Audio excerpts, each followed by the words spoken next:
بیٹا بنیان مرصوص کا کیا مطلب ہے؟ اس کا مطلب ہے سیسا پلائی ہوئی دیوار، یعنی ایسی مضبوط اور جمی ہوئی صف جو ٹوٹ نہ سکے۔ اور یہ آیت کس سپارے میں ہے؟ 28 سپارہ سورۃ الصف آیت نمبر 4۔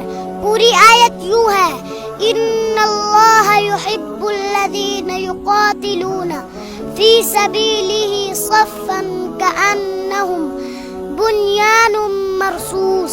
اس کا ترجمہ یہ ہے: بے شک اللہ ان لوگوں سے محبت کرتا ہے جو اس کی راہ میں اس طرح صف بستہ ہو کر لڑتے ہیں گویا کہ وہ سیسا پلائی ہوئی دیوار ہے۔ اور سیسا پلائی ہوئی دیوار سے کیا مراد ہے؟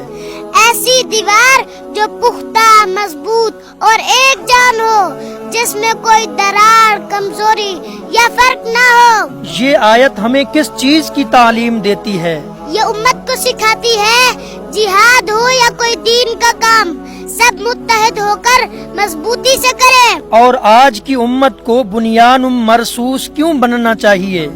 تاکہ دشمن کو شکست ہو اور امت عزت، طاقت اور فتح حاصل کرے۔ اگر مسلمان بنیان مرصوص نہ بنے تو کیا ہوگا؟ دشمن انہیں ٹکڑوں میں بانٹ کر آسانی سے کھا جائے گا۔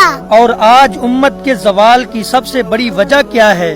فرقے، تعصب، انتشار، یعنی صف ٹوٹی ہوئی ہے۔ اور اگر امت بنیان مرصوص نہ بنے تو قرآن کا کیا فیصلہ ہے؟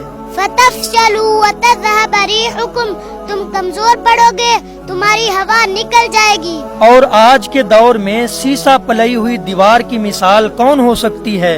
پاکستان کی بہادر فوج جو دشمن کے سامنے سیسا پلائی ہوئی دیوار بن کر کھڑی ہوتی ہے۔ ماشاءاللہ بیٹا، پاک فوج زندہ باد۔